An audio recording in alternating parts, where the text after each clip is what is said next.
Greetings, Andy here again, and this video is a sort of a bit of a thread. I watch. It's a subject I've been thinking of doing one on for a little while, but I saw a video which Vinyl Richie did yesterday. I think he picked it up from somebody else, called My Hometown 10 Bands from My Hometown. And I thought I'm going to do that because, as I say, I've been thinking about it for a little while. Now, hometown, I've moved around a little bit, so I'm going to pick 3 places that are hometowns, none of which are where I was born.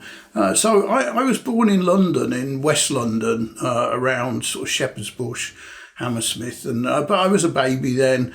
While still a toddler, we moved further west to the sort of Twickenham, Hounslow area. And then when I was 9, in 1966, my dad got a promotion to his company's head office, which was in Birmingham, and we upsticked and moved to Birmingham. And essentially that's where I grew up, where I consider to be my real hometown, and where, not exclusively, but where I have generally lived for most of my life. I don't live there now.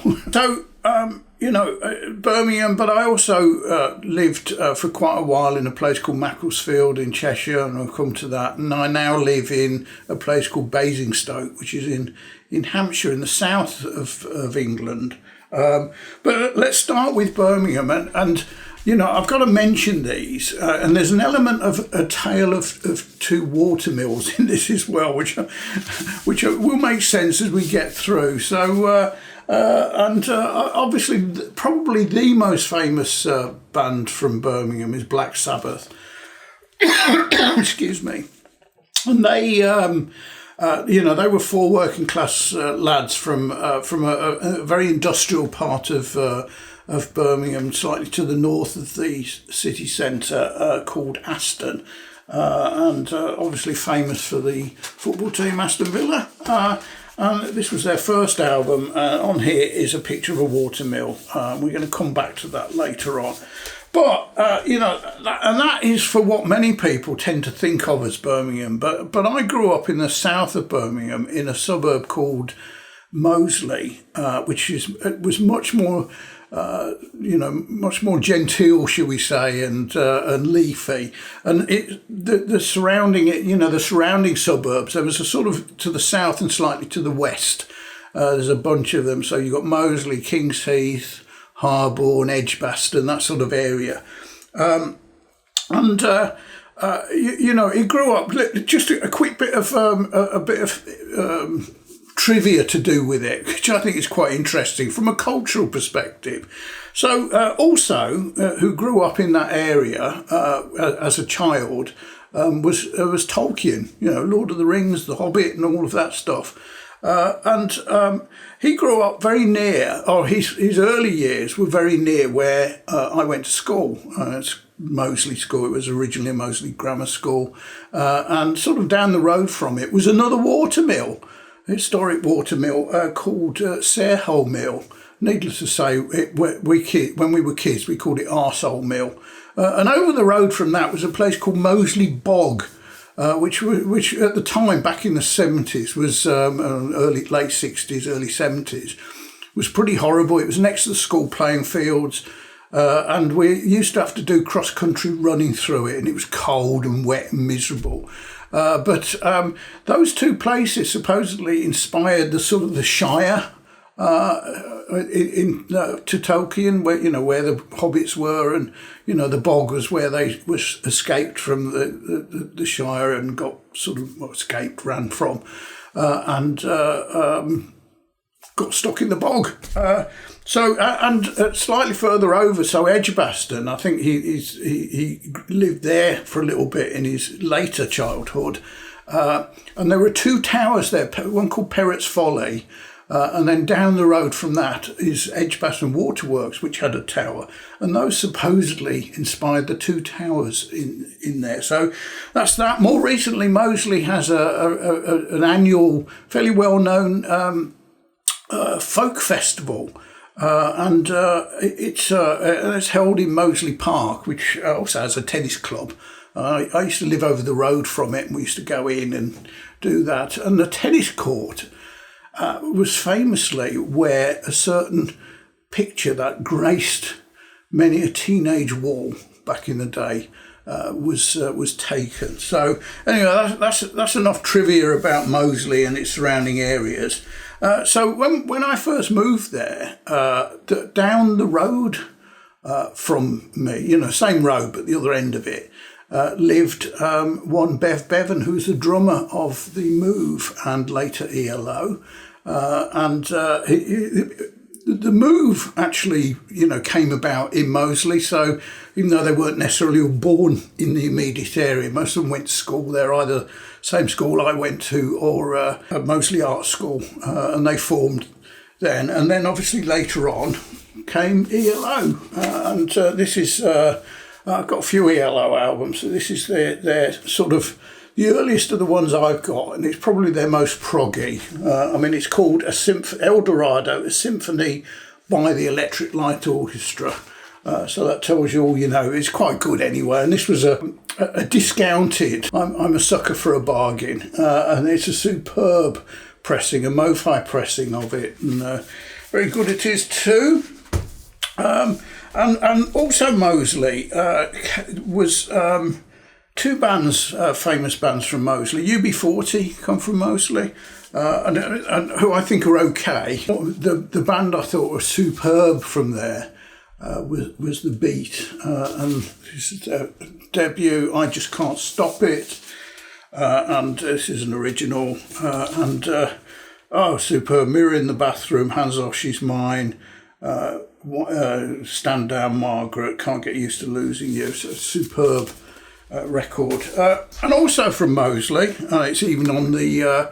I don't have a vinyl for this one, but a CD, Ocean Colour Scenes, and their album Moseley Shoals, which is good. I love this album. It's one I've never seen it. I've never really looked, but if I come across it at a reasonable price, it's probably one I would buy on vinyl.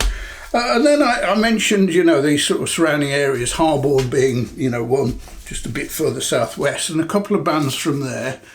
Steve Gibbons' band, and this is their debut, Any Road Up, which came out in 1976, and produced quite a few albums. They came under the Who's management, so toured with them and on their own and so on, and they had a little run in the late 70s of album. It's they're sort of slightly Americana, but it's basically rock and roll.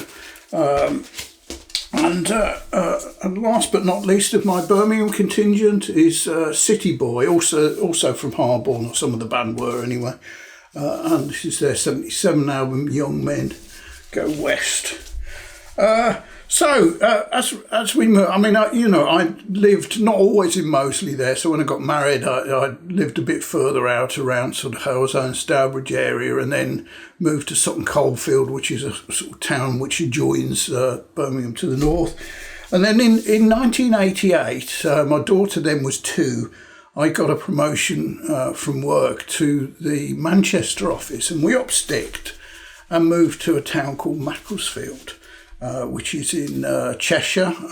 And the only thing I'm going to mention, that as a town, it was a silk town. So, that area of Cheshire, whereas Lancashire produced cotton and had cotton mill towns, Cheshire was a bit posher and had silk. So it was the biggest producer of silk, sort of prepared silk, i.e. not the raw materials, but the woven material and things from it in the world, apparently, back in whenever the day was. But a son of Macclesfield was one Ian Curtis of Joy Division. So he wasn't actually born there, but he grew up there and committed suicide, and he's buried there. And this is their second album, Closer. I like this sort of equally with Unknown Pleasures, but I prefer the artwork on this. I love this piece of artwork. And another son of Macclesfield is sort of DJ producer Mr. Scruff, and this is his 2002 album Trouser Jazz. So he's more of a producer. So most of his output is production for other people, but he does his own stuff as well, and it's always quirky. It's really It's really good. So, it's called trouser jazz, and it is quite jazzy, but not in a traditional sense. It's DJ jazz, samples and stuff like that. And this is a triple. It's a very full album. Great artwork. He does a cartoony artwork, which he does all himself as well. And I lived there moved there in '88, and then had a couple of years back in Birmingham in the mid-90s, and then back to Macclesfield again, and variously worked in Manchester, Liverpool and Chester while I was there. And then in 2002, towards the end of 2002, I got a different job, moved company, and it was back to Birmingham again. And at that point, my marriage had really hit rock bottom, and I separated. So my first wife still lives there. My son was born in Macclesfield, and actually fairly recently went back to live there because his girlfriend's from that neck of the woods. So then after a few more years in Birmingham, towards the end of the 00s, so 2009, 15 years ago this year, I again moved in with my job to work in different bits of Hampshire and then in London. I moved to Basingstoke, which is a town in the north of Hampshire. Now, Basingstoke, it's a reasonable sized town. It's significantly bigger than the majority of historic cities, to be honest. But it's devoid of anything terribly musical. There's no independent record store around. The only record store is HMV, and the only musician I have been able to identify modern musician is Carl Barrett of the Libertines, and I don't have any Libertines, so I'm going to cheat slightly because the nearest big place is Reading, which is 20 minutes drive up the road, and Reading famously is the biggest place in Britain which isn't a city, because we have these bizarre walls, and for US viewers, Reading is spelt like reading a book, but it's pronounced Reading. I know it's weird. And from Reading is Slow Dive. This is their 1993 album. It's actually their second one, Slovakia. And this is renowned as being the one of the best, top 5 shoegaze records of all time. So I managed to weave a bit of shoegaze in, and finally my 10th one, but I'm going to come back to the Watermill in a minute. Mike Oldfield also comes from Reading, so this is his second album, Burgess Ridge. So just to close, let's come back to Black Sabbath, because A Tale of Two Mills, I said, and this mill is Maple Durham Mill, and is actually on the banks of the River Thames on the outskirts of Reading, and obviously famously was on here, and it was also on a scene in the 70s war film, The Eagle Has Landed, and it's on YouTube. There's a 5-minute clip or 3-minute clip on YouTube if you're not sure what I'm talking about and you're vaguely interested. So there you go, full circle from Black Sabbath to Reading. So I quite enjoyed that. I do like a bit of trivia as well as talking about records. So apologies if the trivia inserts were a bit too trivial, but there you go. Thanks for watching. Cheers.